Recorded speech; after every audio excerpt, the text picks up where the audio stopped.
you think of Mr. Obaseki 8 years of government? Well, my brother, you and I understand that Obaseki has not done very well for Edo State. That is why today you see the Benins are agitating for another governor. The reason the Benins, because ordinarily Edo State stand on the tripod of Esan, Afema, and the Benins. Obaseki has been governor now. Obaseki now has been governor for 8 years. But you can see the agitation in Benin that they want a governor. That this Obaseki was Oshomole's governor. That they should be given another governor because this Obaseki was brought by Oshomole to serve Oshomole and not Edo people. Why? Because Edo State is an interesting state with interesting political parties and applicants or aspirants, as the case may be. I'm going to quickly run through those who are contesting under the All Progressive Congress.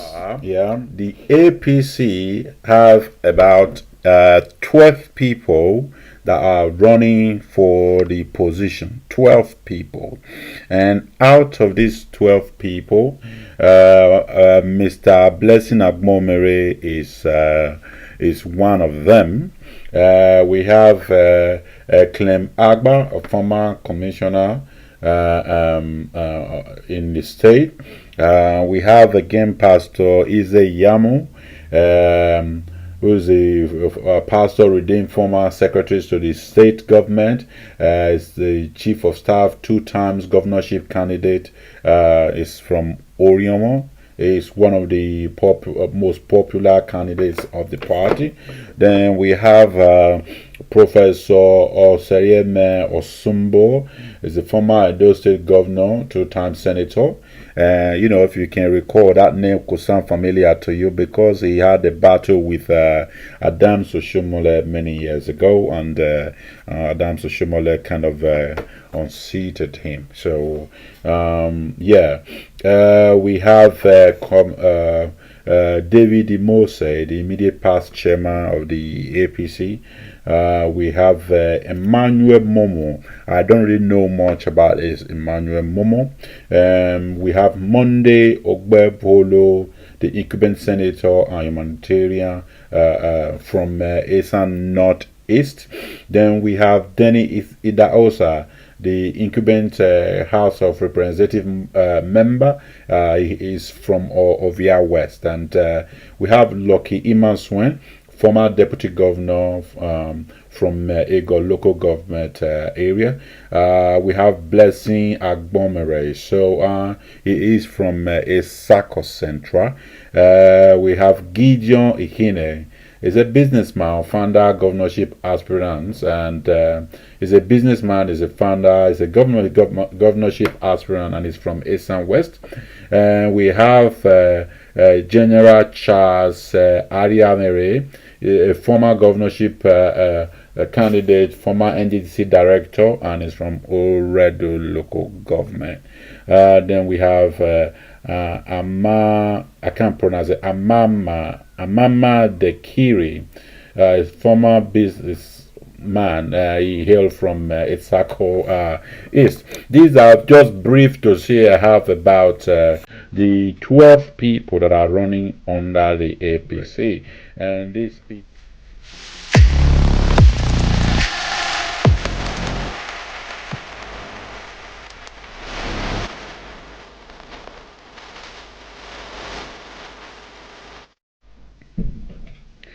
All right. Welcome back to Let's Talk Show. If you are just joining us, this is a Let's Talk Show. Is done every Saturday at 7 o'clock. We use this program to bring people together to talk about politics, talk about security in Nigeria, and right now we are focusing in Edo State because governorship election is on the way there.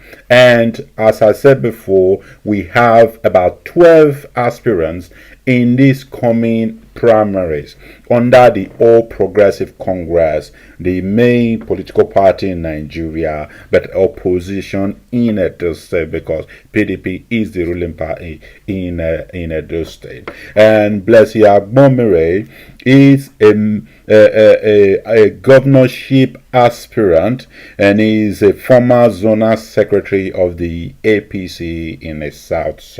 Yeah, so he's just joining us now, and I just giving us opportunity today to be able to know a little more about him and what he has to bring to the table to distinguish himself among all other political aspirants under the All Progressive Congress in Edo State. Mr. Agbomhere, thank you for joining us today. Very much, Mr. Ekato. It's my pleasure to be here. Very well.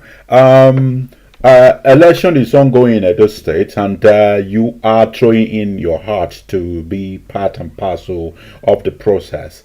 And when I tried to dig up your profile or using Google, and I couldn't get much. Every time I see you were described as just the former zonal secretary of the APC in the South Side. What more do you want people to know about you that is not out there? My name is Blessing Agbomhere. I'm from Fuga, Esako Central Local Government of Edo State. Okay. I have been in Edo. I grew up in Edo before, business and journalism business, took me around other places. And today I live in Edo and Abuja. Very well. I've been a media consultant, for the past 20 years. Okay. And I've also contributed to the development of Edo State in my own personal capacity. Okay. I'm also now I'm an expert in security. I'm into the business of security, and not just that, I'm also going into legal practice. Well, that's very good. That's very good. So until recently, I was the South Zonal Organizing Secretary of the APC.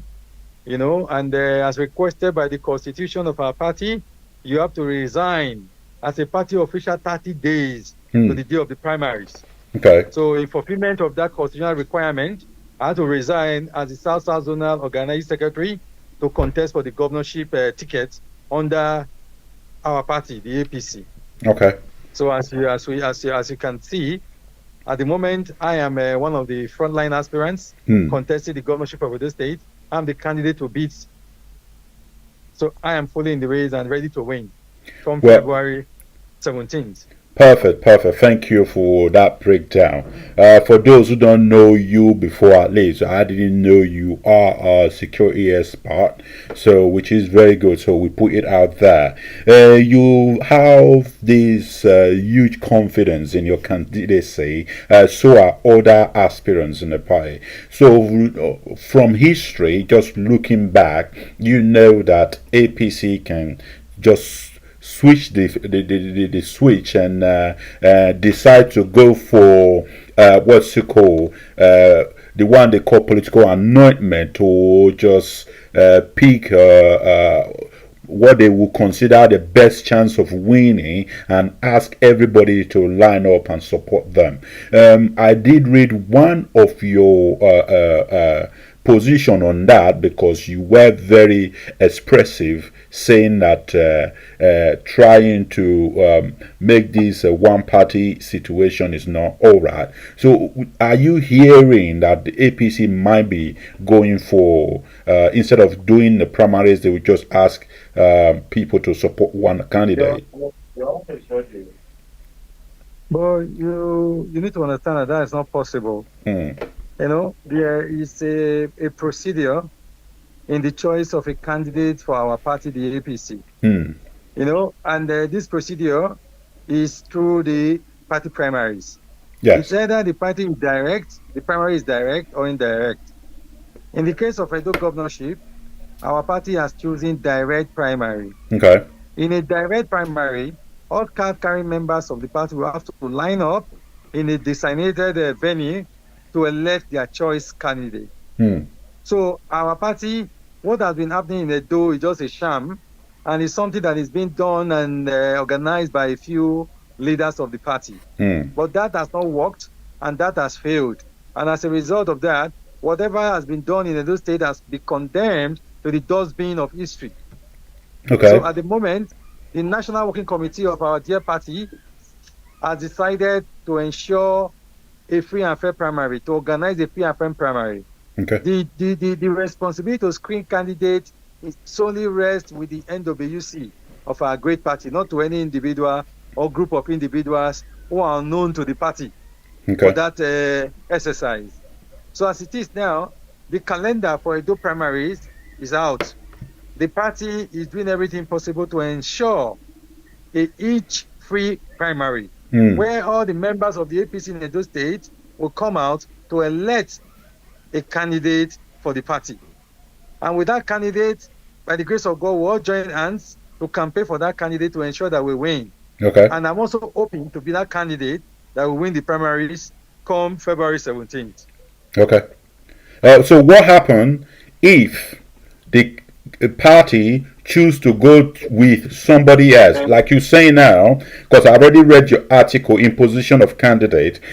What if they decided to actually impose candidate and say, don't worry, we will reimburse your money to you, all your expenses and other things you spent money on, we'll reimburse them to you, but stand down, because you did that. I suspect you did that previously. So if this is coming up again, would you agree to that? Mr. Ekato, I never did that previously. There's no way a political party. There's no way a political party. There's no way a political party has done that before. Okay. And I'm not aware of anything like that. Okay. There is no way APC can impose a candidate and give money to aspirants to go and sit down. It has never happened in our party. Okay. If it has happened in another party, I'm not aware, but in the APC, it has never happened. All right. The last primary I participated with Obaseki in 2016. I was defeated by Obaseki. Okay. And Obaseki emerged the candidate of the party. Nobody gave anybody money. Okay. Nobody returned money to anybody in the APC. Okay. So in this instant case, I'm not sure anybody wants, and nobody is even looking for money to be returned to them. And the party will not even return any money to anybody. Okay. What we are going to do is we are going to ensure a free and fair process. And whoever wins will support the person. All of us have agreed that there's no opposition. Nobody will oppose a candidate. And if the party wants to oppose a candidate, there is no way they would have been working with, how do we call him? There's no way our party would have been talking about doing a free and fair primaries now. Okay. No. If it was a situation where there's nobody contesting, we will still have to wait until the 17th for the party to adopt in a consensus one candidate. But in this instant case, when you have about 12 candidates running for the governorship of Edo State, it is only free and fair for a proper primary to be organized. And whoever wins the primary will become the candidate of the party. Okay. Thank you for clearing that out. Let's go straight to what you can do for the people. You are very confident that you are a better choice. So what do you have that other candidates cannot provide? What distinguishes you from others?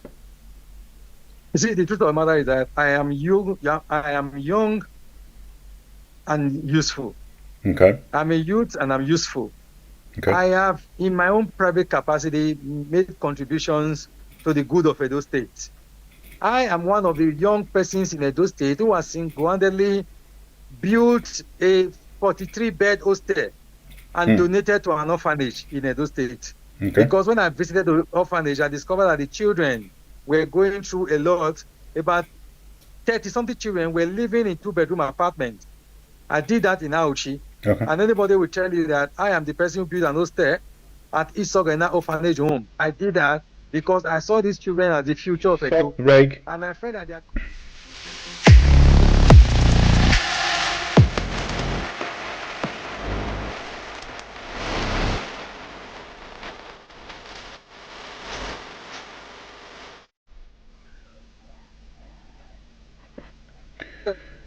Well, again, welcome back, and this is Let's Talk Show with Yekato. We are talking to Mr. Blessy Agbomhere today. We know that his network is just fluctuating. I'm sure he will be doing something to come back on. We are getting a very good vibe from him. He's giving us what he wants to provide under his candidacy, or if he becomes the governor of Edo State. This is what we want to hear from him and to clarify some aspect that we don't know about him before. So, welcome back again. And I know the network is fluctuating there. We're just going to scale through and get this in the sources. Yeah, please tell us. You were still trying to explain to us what makes you unique just now. Yeah. So, like I said, in my own private capacity, I've done a lot for Edo young people. There is this program I do every year, which I call the Social Media Summit, where I teach people what to do, how to use the social media for societal engagement, societal development, and how to make profit from social media. And after the training, I empower young people with startup kits, which includes maybe AdPad, notepads, another part for them to use, and software to start with. So I've done a lot when it comes to empowering young people. But again, my own personal resources cannot do what I want to do for Edo people. That is the basis, and that is the reason for me contesting the governorship of Edo State. In 2016, I contested the governorship of Edo State, and whatever happened, happened. So the reason why I contested in 2016 is the same reason I'm still contesting today. I have a lot of innovative ideas. I have a lot of initiatives and programs to bring to Edo, to transform Edo State. Edo State is not a poor state. Edo State is a rich state. We are rich in human resources and we are rich in material resources. The problem we are having, that we've been having, is having the right leadership in place that will be able to harness these opportunities for the benefit of all Edo people. And that is why I am contesting the governorship of Edo State. To make the long story short, I have an agenda which I have termed the WEEDS agenda. The WEEDS agenda stands for wealth creation, education, engagement of young people and women, empowerment of young people and women, empowerment of young people, empowerment of youths, designing a new Edo State and securing Edo State. That is WEEDS, WEEDS agenda. And all of this, I've discovered that Edo State has a lot to offer the nation. If you look at Edo, Edo has a rich culture that if when promoted, people will come at every Igwe festival to celebrate with us, to enjoy with us. And not just that, invest in our economy. That is creating wealth for Edo people, wealth creation. Today, Edo State has bitumen. We have kotar, we have granite, we have the human resources. Why don't we have roads in Edo State? Edo State is supposed to be one state that where you go to, you find roads everywhere, even to the farms, because we have all the material resources, we have all the human resources to make these things possible. But the inability of government to put together a team to work for Edo people has become the challenge and the problem. So when I become the governor, I have promised my people, the Edo people, that I am going to form what is called ECC, Edo Construction Company. I will form it in partnership with private individuals. I will make it a PPP arrangement where the public and the private sector and the government sector will put hands together to fund that construction company. The government will take a percentage, and the other percentage will be sold to private individuals who are willing to buy shares and invest in the company. This company will do one thing. One, we engage Edo people by employing Edo people. Able-bodied men and women in Edo who are jobless will be engaged in this company. And not just that, we begin to construct our roads through our company to avoid these humongous charges from other construction companies and contractors. And while doing that, we also make the construction company so efficient that we can also work for other states. We can construct for other states. And by so doing, we generate revenue for those states. And you can see now, with just one construction company that we are ready to form, we will ensure that one, we engage Edo people, we engage Edo young people, we engage the women. Secondly, we'll construct our roads to make our roads motorable. Thirdly, we'll use it as a business that we can offer services to people, private individuals and other states, and even the federal government, and they will pay us. We will earn income for those states, not just relying on what we get from oil, but we should be able to work to make money, to raise the revenue of the Edo State from what it is today. And besides that, I have a plan for the farmers in Edo State. Okay. Most of the roads they take to go to the farm, go and check. They are dilapidated. They are broken down. Some of them die early, not for any reason, but because of the difficulty they go through. You know, government in Edo State has made easy things so difficult that when you see our people, a man that is 50 in Edo State looks like a man that is 100 years of age, just because of the hardship our people are going through. Why can't we make our road motorable so that our people can able to drive to the farm, create farm settlements, so that people go to the farm, we don't have to trek 20 kilometers to go to the farm and trek 20 kilometers to come back home. When they want to go to the farm, they can go to the farm on a Monday and return home on weekend if they want, by making these settlements and ensuring that there is security in our forests, in our bushes, and in our farms. Yeah, so that's what I was coming to. That's what I was coming to. How do you intend to curb the security problem? Because you made mention of farming now. People are afraid to go to farm because they are, herdsmen, and there are other areas of adoption, kidnapping, armed robbery, breaking and entry, which is very high in Edo State. How do you intend to cope that particular problem? You see, my brother, the truth of the matter is that we are human beings. The problems we have today in Edo State are man-made problems. And the solutions can only be man-made solutions. And you see, everybody today talks about insecurity.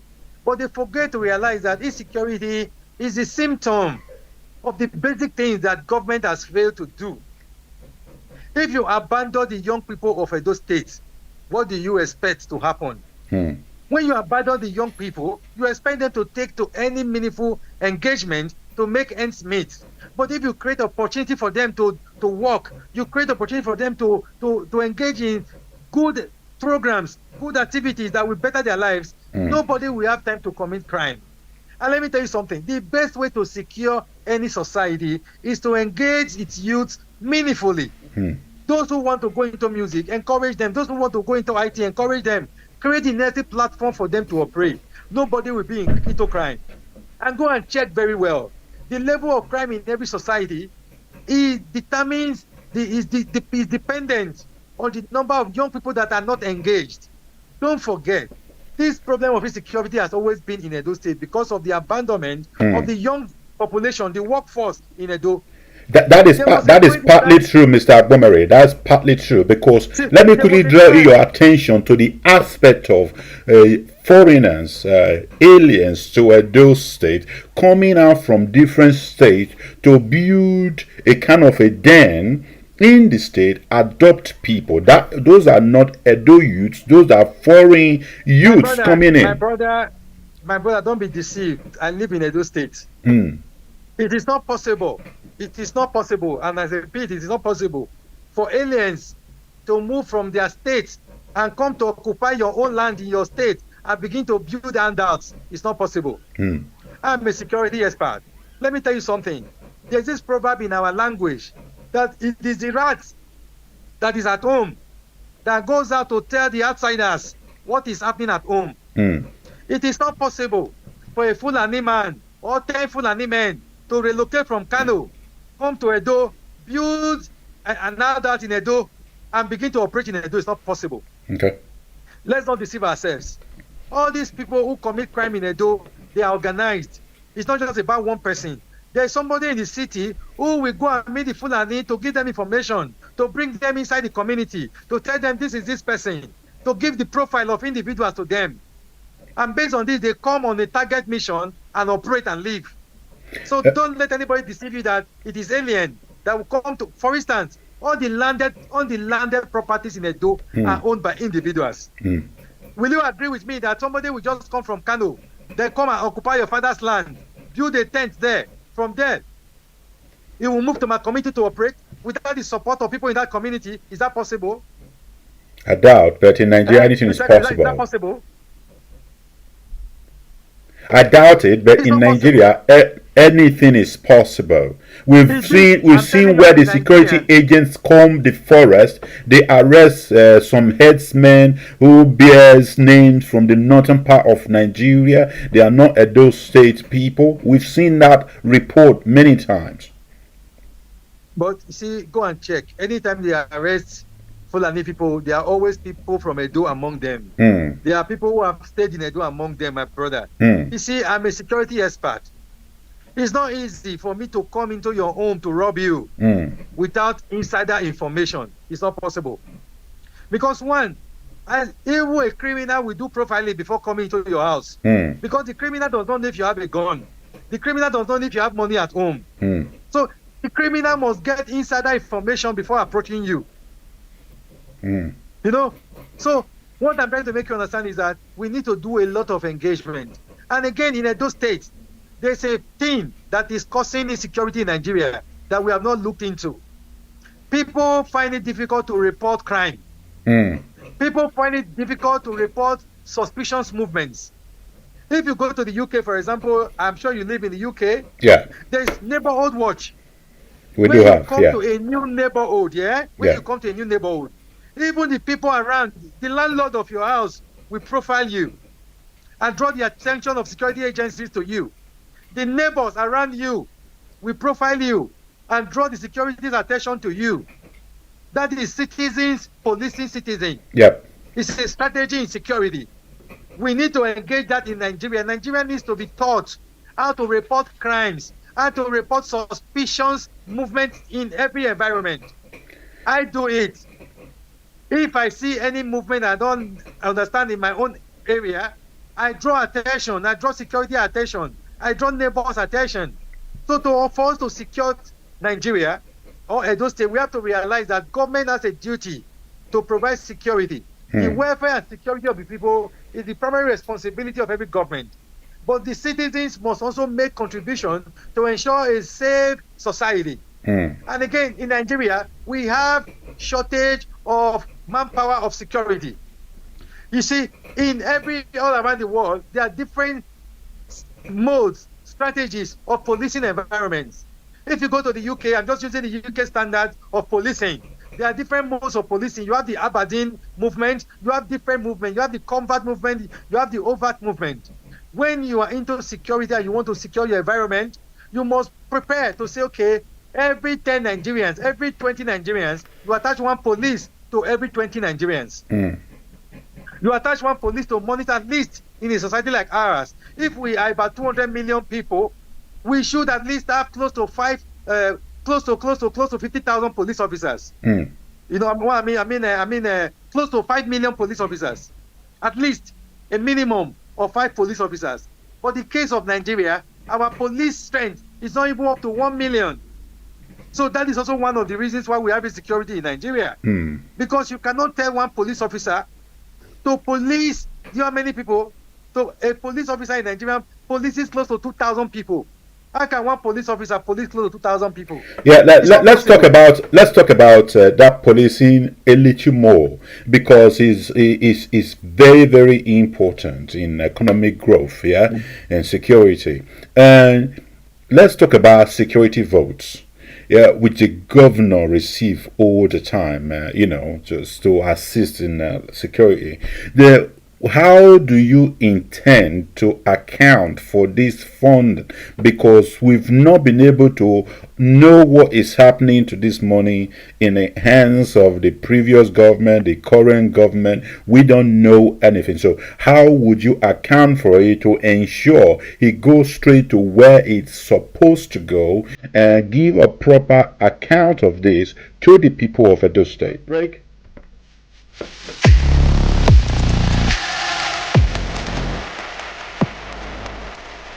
Hello?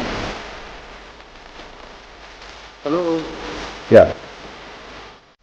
Okay, welcome back, everybody. Today we are talking to Mr. Blessing Agbomhere, a member of the All Progressive Congress and one of the aspirants in the ongoing governorship race in Edo State. He's here today to talk to us about his candidacy, what he has to offer for Edo people, what makes him unique compared to other aspirants. That's what he's talking to us today.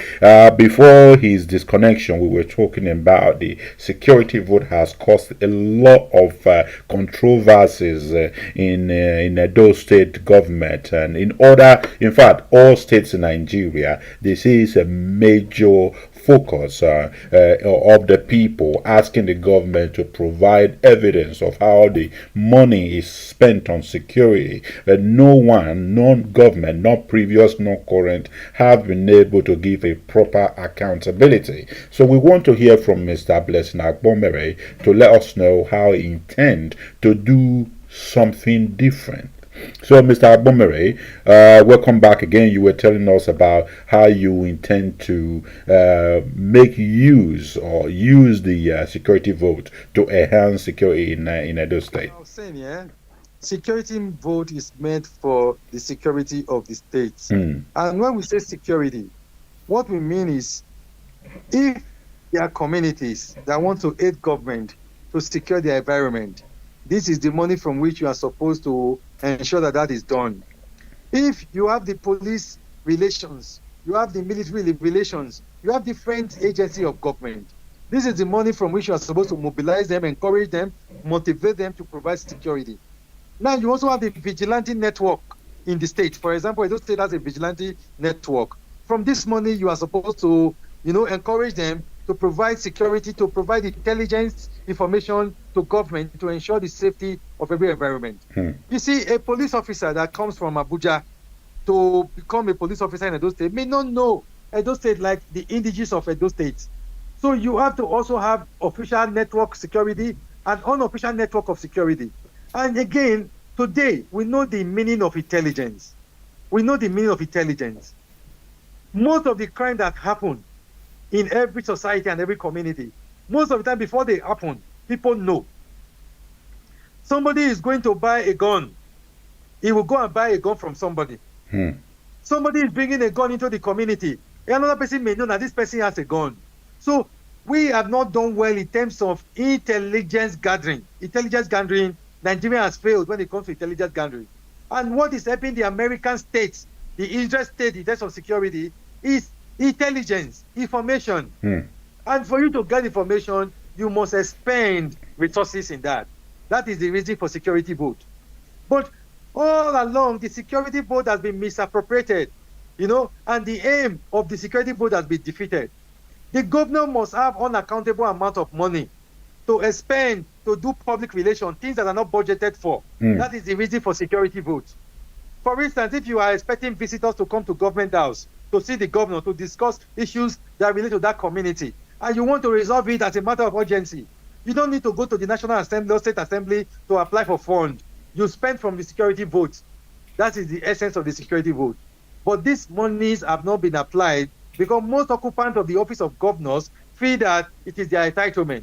But I must confess to you that it is not their entitlement. And by the grace of God, when I become governor of Edo State, these monies I will apply to the very purpose and the essence for which this money was made available. Thank you very much. Thank you. Yeah, we've heard this before, Mr. Agbomhere. A lot of candidates in the past now, they've said it before.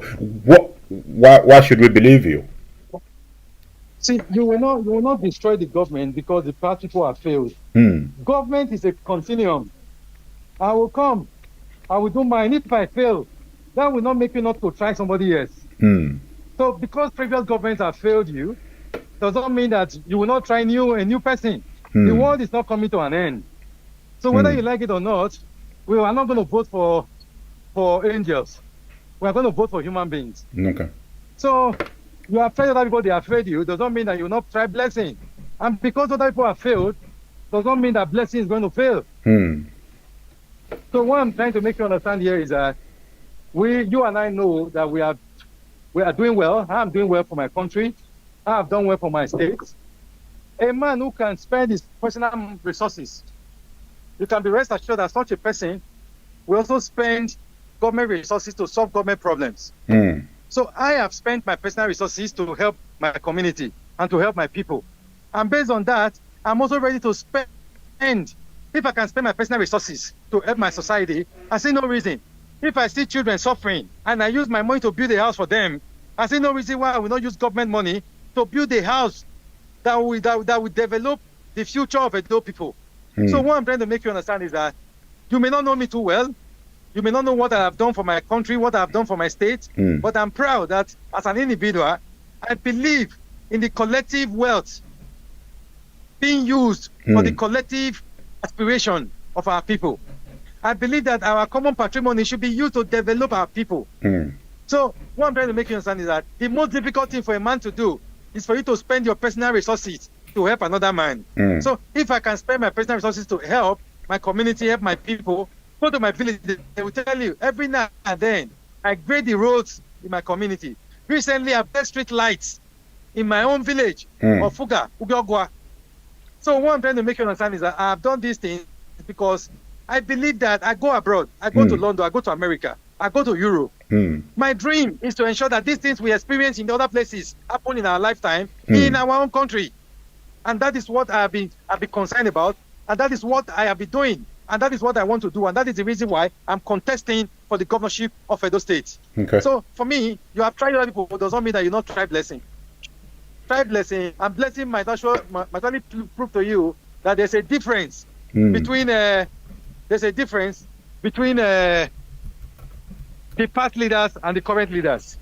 Perfect. Thank you. Let me quickly ask you a question. What do you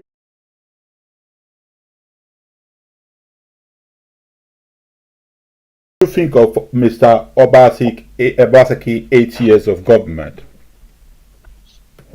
Well, my brother, you and I understand that Obaseki has not done very well for Edo State. That is why today you see the Benins are agitating for another governor. The reason the Benins, because ordinarily Edo State stand on the tripod of Esan, Afema, and the Benins. Obaseki has been governor now. Obaseki now has been governor for 8 years. But you can see the agitation in Benin that they want a governor. That this Obaseki was Oshomole's governor. That they should be given another governor because this Obaseki was brought by Obaseki, was brought by Oshomole to serve Oshomole and not Edo people. Why? Because Obaseki has failed Edo people. Obaseki has not met the aspiration and yearnings of the Benin people. So they feel that for the period Obaseki was governor, Benin was surcharged.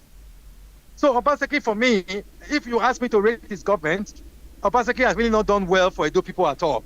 Okay. We are disappointed about all the MOUs he has signed, and no single MOU has materialized for a period of 8 years. So for me, my government will not be a government of MOU. My government will be a government that is sincere with Edo people. My government that will ensure that every local government in Edo State has a company.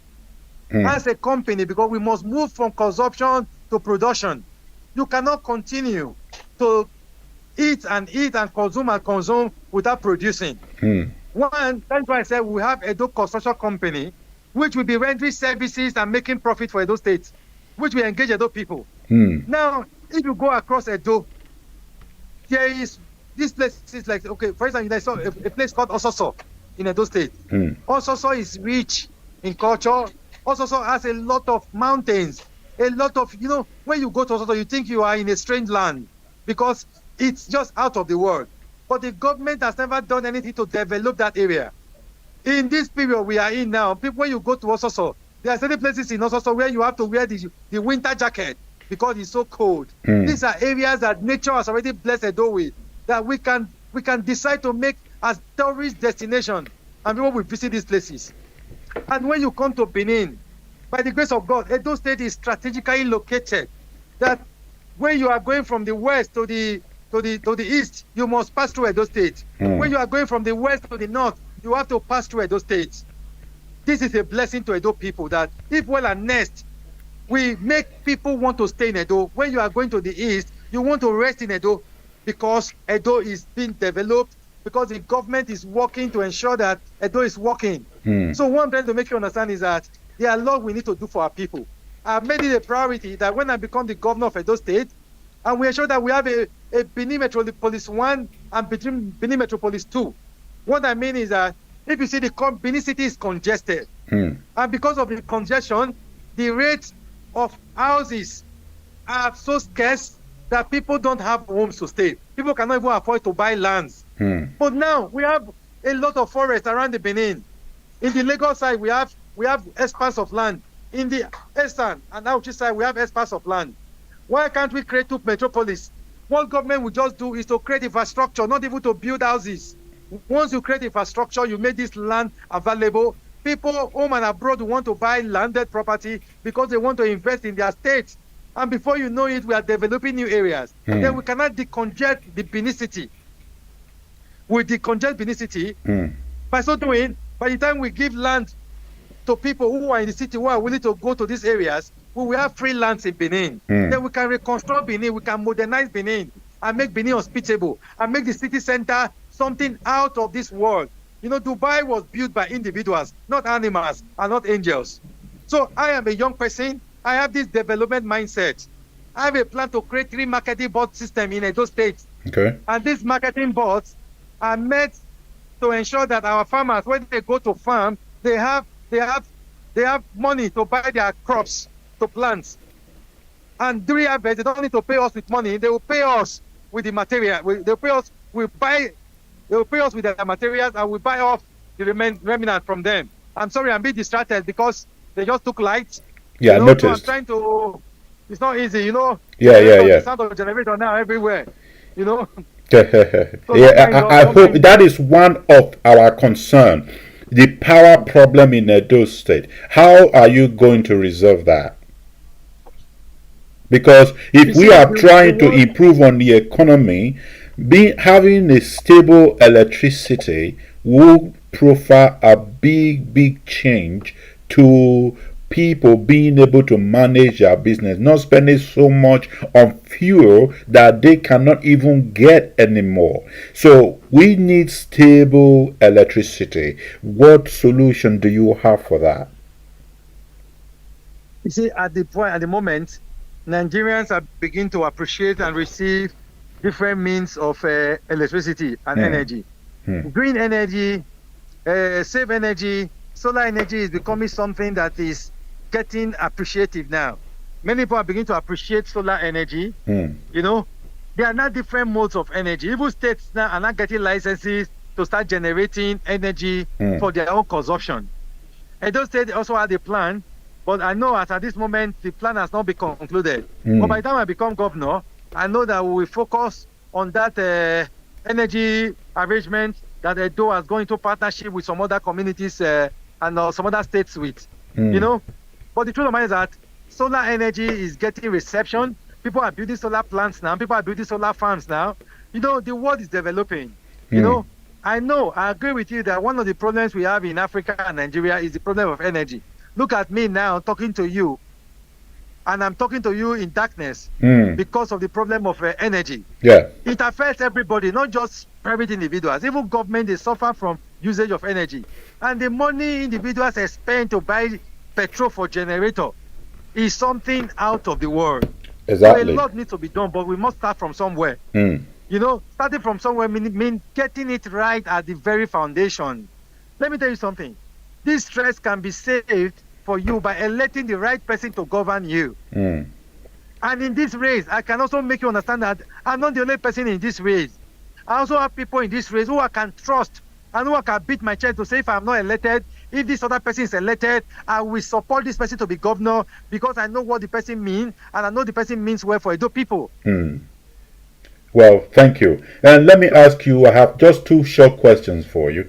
One is, there are nuances. There are nuances among Edo people, including the contestant, that it is not right for the governorship position to go back to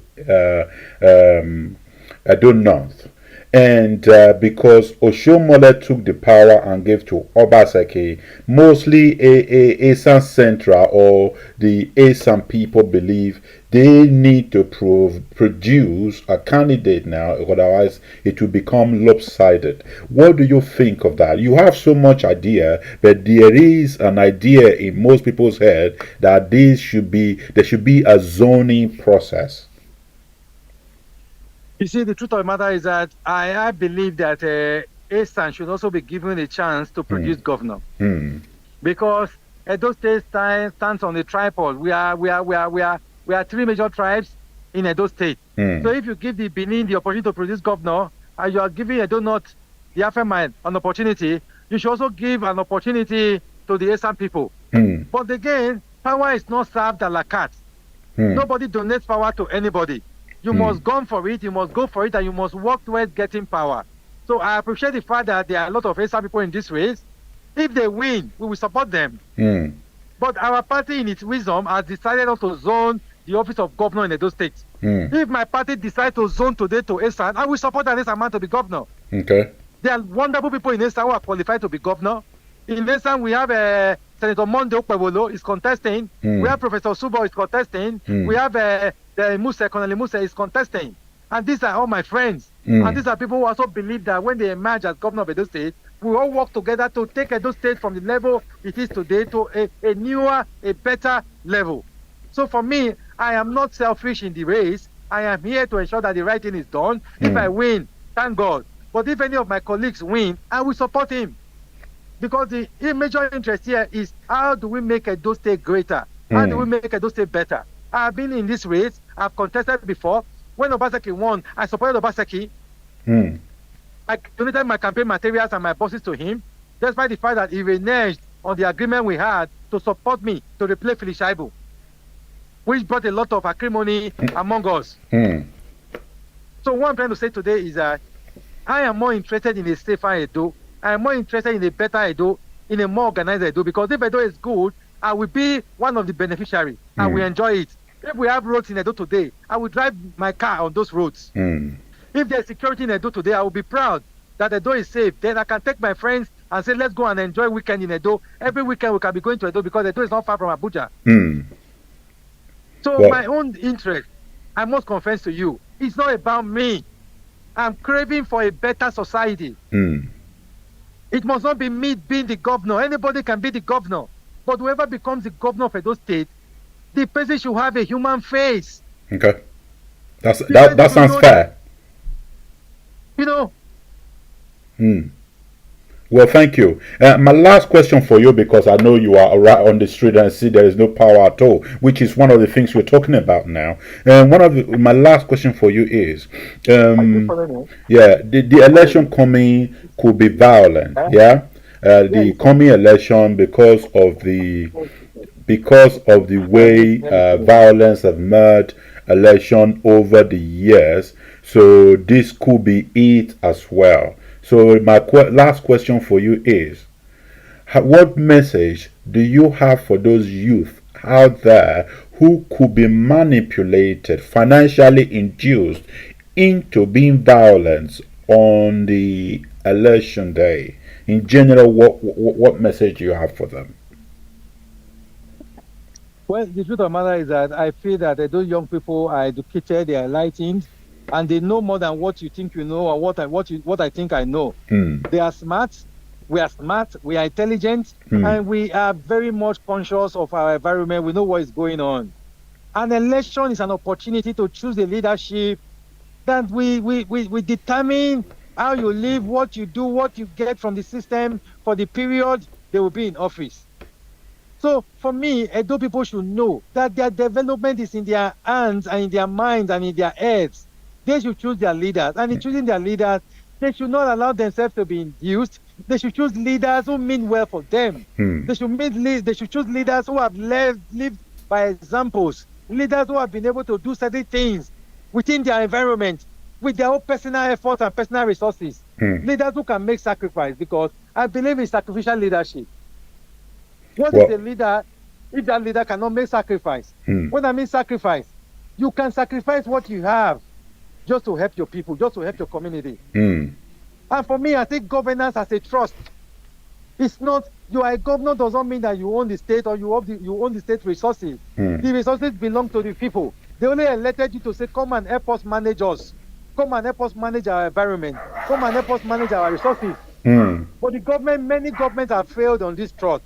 But I can assure you that when I become the governor, I want to live an exemplary life. I want to live so that other people will not begin to emulate me. I want to be a true leader. I want to live for the people just the way Nelson Mandela lived for the people of South Africa. I want to live for Edo people just the way Mahatma Gandhi lived for the Indians. I want to live for Edo people just the way Lee Kuan Yew lived for the people of Singapore. So we need a leader who can make sacrifices, a leader who can direct, who can provide direction. Look at Amateur, the leader of Dubai. He has provided leadership, visionary leadership. And today, he has transformed Dubai from a desert to a tourist destination. That is what I believe to be leadership. And that is why I am craving to be governor of my state, because I want to live by example. I am begging Edo people to choose wisely this time around, to look at the credentials of all the aspirants. If they think there's somebody better than me, I will not prevent them from supporting that person. But what I am praying for is they should know that for you to develop, for you to live a better life that we all crave for, we must choose a leader who can make sacrifice for Edo people. A leader who is ready to die for the sake of Edo people. Thank you very much. It has been wonderful talking with you, just knowing what you think or what your plans are for Edo and Edo people. It's been really interesting, because we hear in the face, or we read in the face of the paper, we don't have this detailed analysis. We've been talking to Mr. Blessing Agbomhere, a member of the All Progressive Congress in Edo State, and one of the aspirants in the governorship election. He's told us a lot today about what he intends to do if he's given the chance to be the governor of Edo State, and he's also criticized Mr. Godwin Obasekis that he's done less for Edo people, and he says he's not a man of MoT, that he's there for action. He's talked about security and how he intends to turn it around. We talk about the voting, security votes, and now it should be accounted for. We've talked about a lot of things today, and if you just joined us, don't worry, you've not missed anything. There will be the video on YouTube by tomorrow, so you can actually watch it in full. And we are very happy to have him join us today. We hope that after the primaries, we hope to bring him back here to tell us what he think or what he thought about the primaries and how his party can move ahead to the next level, and that will be the governorship election itself. So thank you, Mr. Blessing Agbomhere, for joining us today. Thank you, Mr. Ekato. It's my pleasure to be here. I look forward to be here again, because I always like to engage our people. Perfect. Thank you very much, and I will bid you good evening, and have a lovely weekend. Thank you very much, my brother. Don't forget to tune in next week Saturday, when we will be bringing another of the aspirants. We will be bringing them in every time. Perhaps we could bring two in 1 week, just to make sure we are able to catch up with them. I know 17th of February, as I mentioned, is very close here. We are today the 3rd of February, so we might not be able to cover all the aspirants, but we'll try as much as possible to make sure we reach at least a number of them. If we cannot get them on live program as this, we'll probably interview them, and you can read about these on the Standard Gazette, where most of our articles and news reports are being published. If you don't know how to follow us, please follow us on Facebook under the name The Standard Gazette. You can follow us on Twitter under the name The Standard Gazette, or LinkedIn. You can even join us on Blue Sky with New Jack, the former owner of Twitter's new website. We are on there as well. And if you have any information you want to pass to us during this election, please inbox me on Facebook. My phone number is always online. You can talk to me at any time. We will draw the line today. I just want to say God bless everybody and enjoy your weekend, and bye bye.